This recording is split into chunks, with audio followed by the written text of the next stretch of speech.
They said it couldn't be done, but I added a 460 amp hour battery to my plug-and-play solar station, and I'm going to show you how I hacked the system.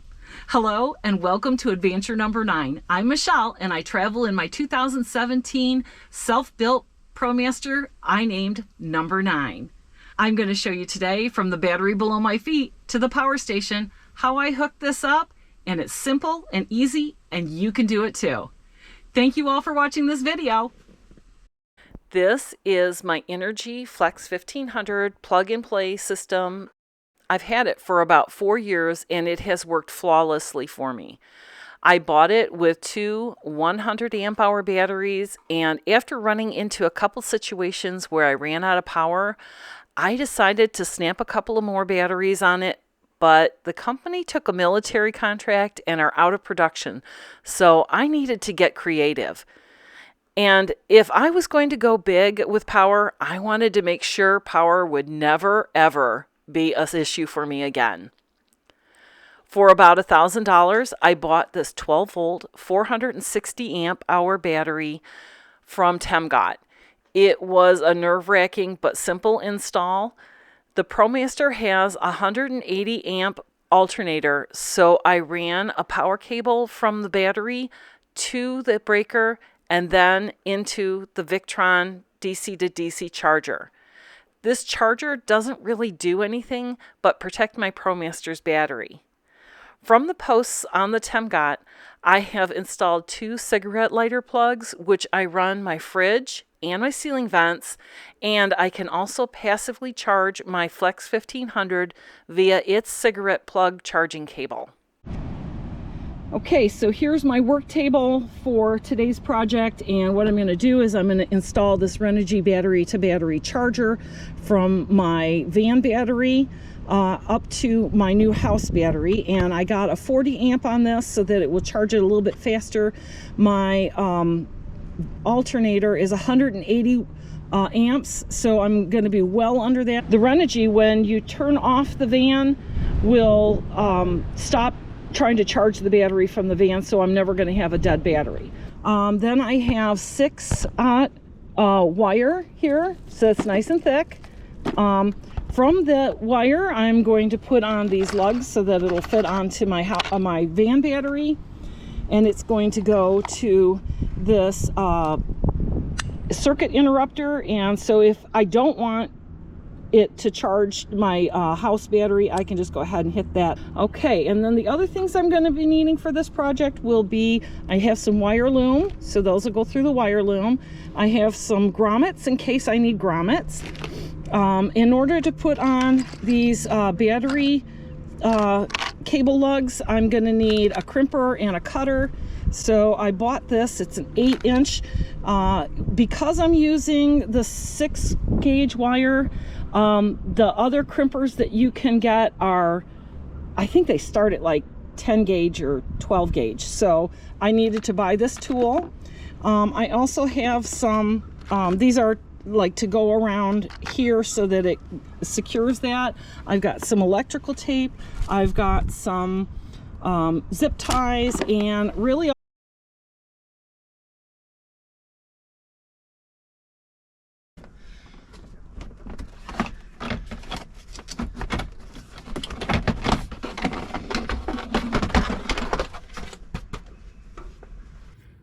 okay, on my 2017, to take the negative off, there's this little switch that pops up and then it just pops right off. And we'll go ahead and we'll set it up here so that we don't have to worry about that coming down and touching that negative terminal again.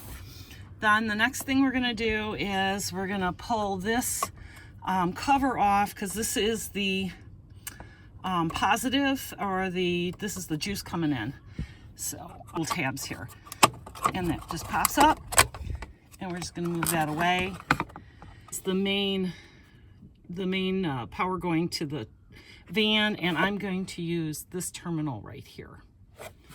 So let's get started with this project. The first thing I have to do now is to take off some trim pieces, which are no big deal. All I need is a Phillips head screwdriver. So these have like a little tab on them. So all I'm going to do is I'm going to get in there and I'm going to pull those tabs up. Don't lose these tabs or you're going to have a little well that dirt will collect in. So, and down in there is a Phillips head screw. I'll have to admit that this part was one of the scariest parts for me because I had dealt with some trim before on the Promaster and it didn't go well for me. But this time it was very straightforward.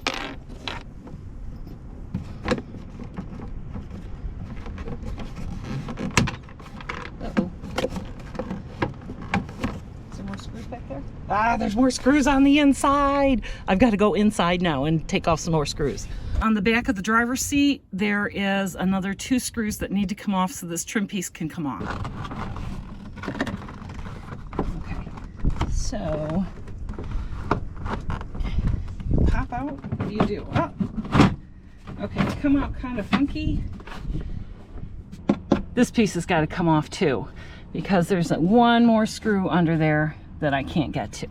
So another tool you're going to need is a Torx. And it's to take off the seat trim here. So add that to your list. It just popped and there'll be a little finagling getting it out.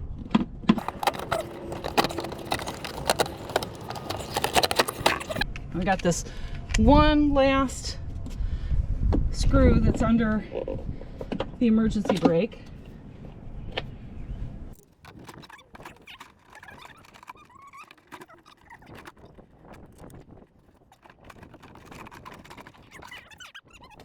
A lovely mouse nest here.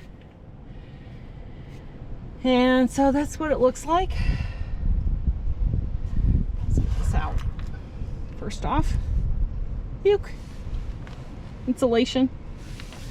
All right, now, next thing I'm gonna do, I'll vacuum this all out as long as I got it open and clean it up the best I can.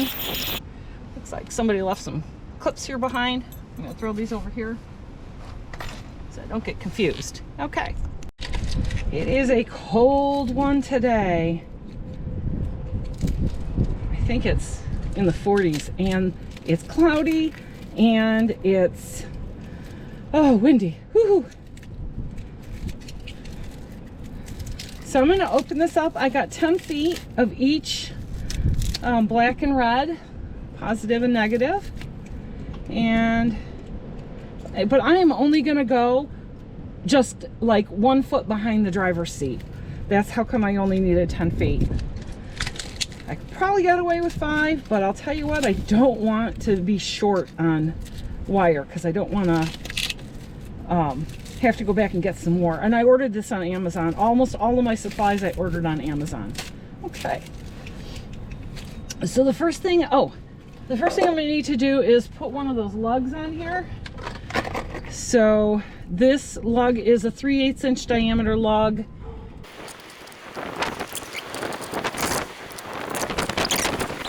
I got a whole box of these at the beginning of my van project, and I've used them numerous times. With the lugs that I had seen before, there was a split in there. There's no split on this one. So I'm going to put that in.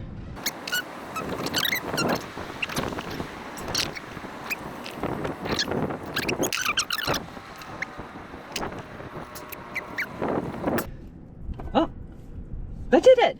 Yay! Yeah, that's nice and secure. Oh, but this thing won't go up around it.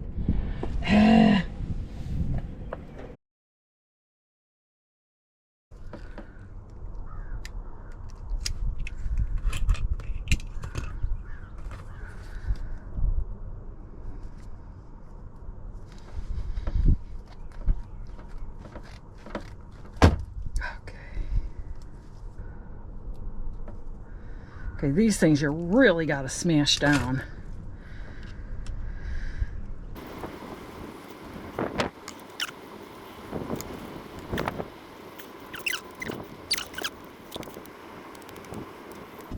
This is going to follow this one up and then through to the other side. We're going through to the other side.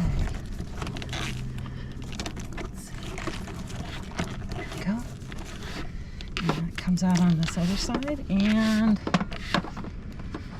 here we go. We don't want those touching. Gotta practice good. Okay, so here's the thing, and what I'm gonna do is I'm gonna attach it onto the ground over here. This is the ground for my battery, and so I'm gonna take this off and put this one on top of it after I clean the area. Okay, so we got that first part done. I think we're far enough. This has got enough space to it to be able to go in there and work a little bit, so get it around the way that we need it to.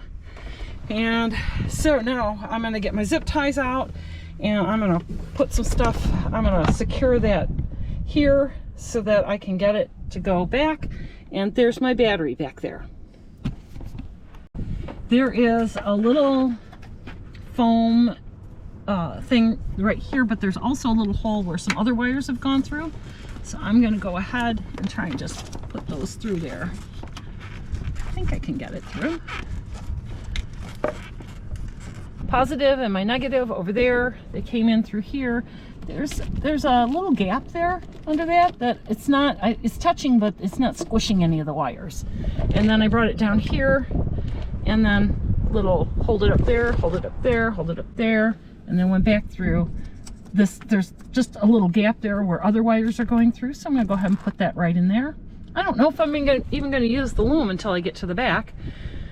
Electrical is like way out of my comfort zone, but my son, it has a degree in automotive engineering, and he's keeping an eye on me, and I've watched a whole bunch of YouTube videos. So let's go inside and warm up just a little bit and work on the inside stuff now. Attach it on here because there's nothing on the back of this. There's no wires. It's just an empty hole. So that would be a really good place for that to be attached. Okay, so we're going to talk about that piece of trim here that covered up that corner. That's what I have here in my lap. And here's where I put my circuit breaker. And the circuit breaker does have a battery in and auxiliary out side.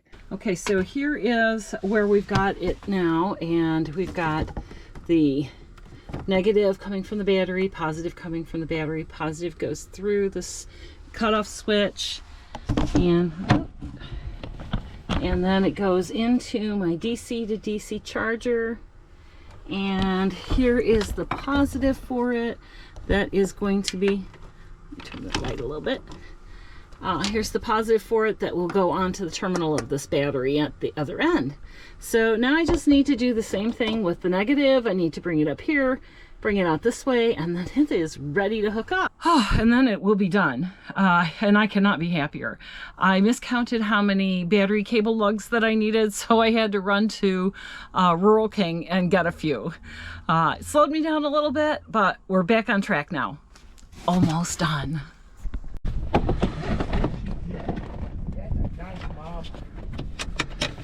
So that's like that. Yes. So you can do it that way. That would be fine. Yeah, that's what I'll do. Another, what I would do though, here, do you have a knife or something? Because right where this little shield is here, yeah. I would cut this down slightly. Yes, I have. Yes, I will. Yeah, so let's cut this little rib out right here. Okay. And that'll make it so that it can sit flush without pressing against anything. Okay. All right. Snip the sides. All right. Then you got the knife. Yeah, right here.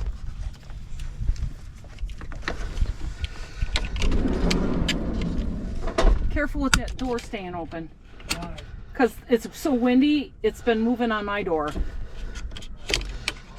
need to get in then. Oh, here, you need to come get the stool. You can come in. I just didn't want you sitting there. My son began attaching the positive terminal. We discovered that it just sort of spun, so he had to take that plate off because the nut on the other side was just spinning. So it was just a matter, you'll see it at the end, how we put it back together, but it was really just a couple of screws and it was off, and a couple of screws and it went back on. It was no big deal. Yeah, I can come through here twice. Okay. I should be fine.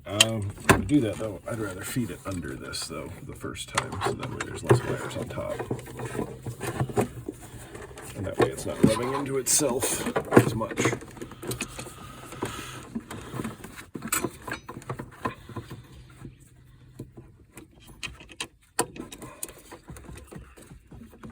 So that one had just a, it's just a bolt to go into it. Okay. Yeah, well, it's molded into the plastic on the bottom, so it's not very strong.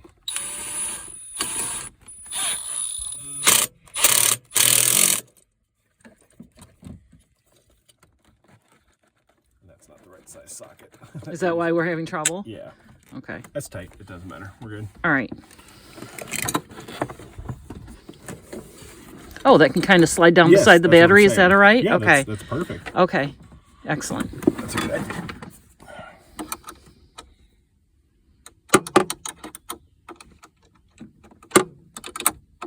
Yeah, because you tried to loosen that up, so you're going to tighten that back up.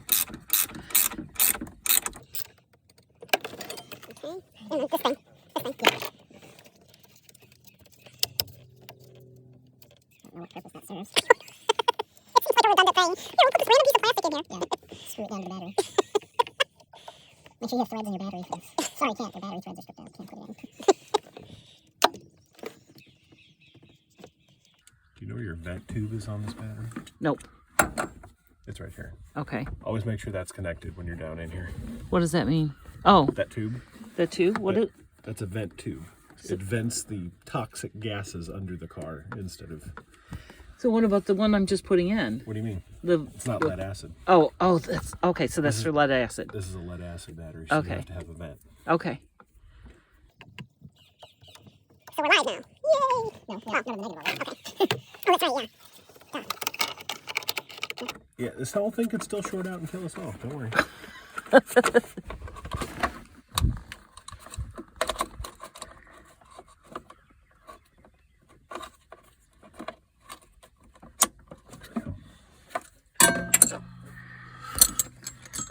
That's it? Yep. Oh, besides the Negative cable. cable? Yep. Okay.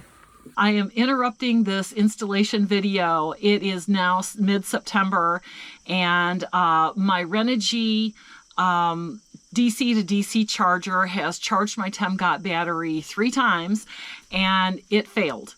And the problem was that let me show you. The voltage coming into this Renogy is 12 volts, but the energy leaving, the volts leaving here is 20 volts. So it won't charge my Temgot battery when that's the case. It's the voltage is too high to charge my Temgot battery. So I returned the Renogy and I got another one, and right out of the box, same issue with the 20 volts, and I can't charge my Temgot with it. So I did get it through Amazon, and it is, of course, then past the 3 months for return, and Renogy says they won't honor any kind of refund, which, I mean, I kind of understand, who knows. Anyhow, so what I've done is I have bought me a Victron, and so this little guy is considerably smaller, but I also have a little conundrum in that we have 2 positives going in and 1 negative going out. And the Renogy is 2 positives in and 2 positives out.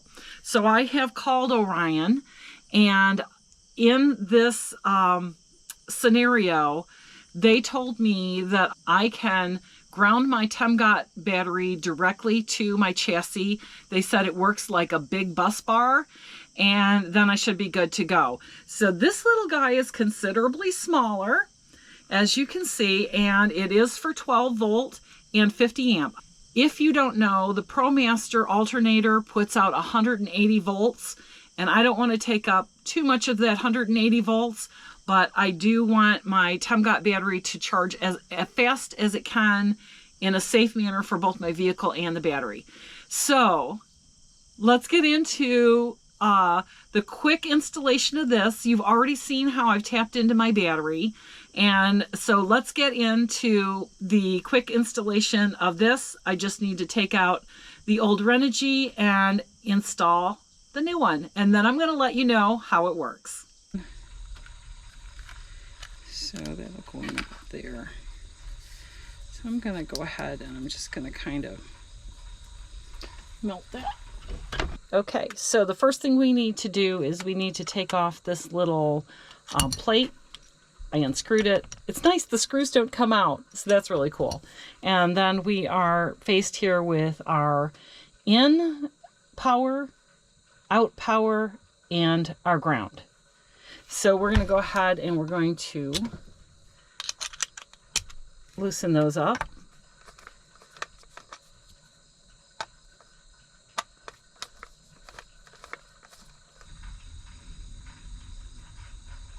Say you need to just take your time. This is a lot of wire to put in here, but just go ahead and take your time and get it in nice and slow.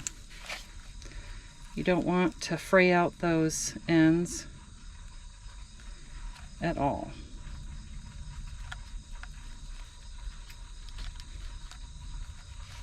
There we go. I see a couple little wires hanging out there. Gonna snip those off. Oh, you know what? I'm gonna secure it in there first.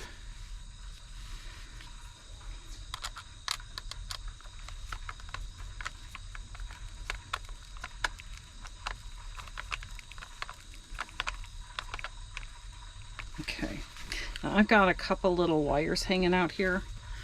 So I'm just going to go ahead and I'm going to be real careful about getting all of those snipped off.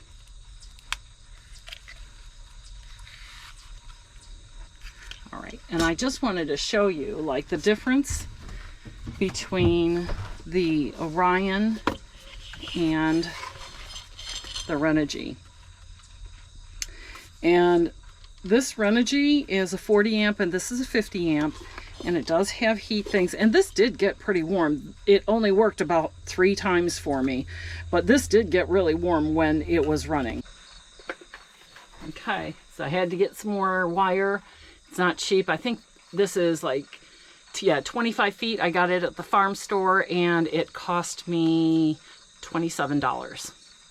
So, because this new unit is so much smaller than the last one, I had really just ran out of wire when I first did it, but this one has to sit over about 4 or 5 inches because it's so small. So I had to go get some more wire, and this is my positive, and I want to make sure that there's enough. So we'll be cutting this off to the right length. All right, that's looking pretty good. And here again, this is why I didn't have to remember. I put them both on this wire. And it did a pretty good job there. So I'm going to move this up, cover up that little bit of wire that's still kind of left over. And I'm going to do the same thing about the positive and the negative on here. I'm going to write on it what it is. That's what I did. Where it's gonna go right here. The system is up and running now, and we have traveled with it, and it has worked absolutely flawless for us. I've semi-permanently plugged in the refrigerator to the Temgot battery, and it's running no problems at all. The Flex 1500 now runs my house lights, and it's also my AC because I cook on an induction top. And I can also plug in my ceiling vents either to the Inergy or down here on the Temgot.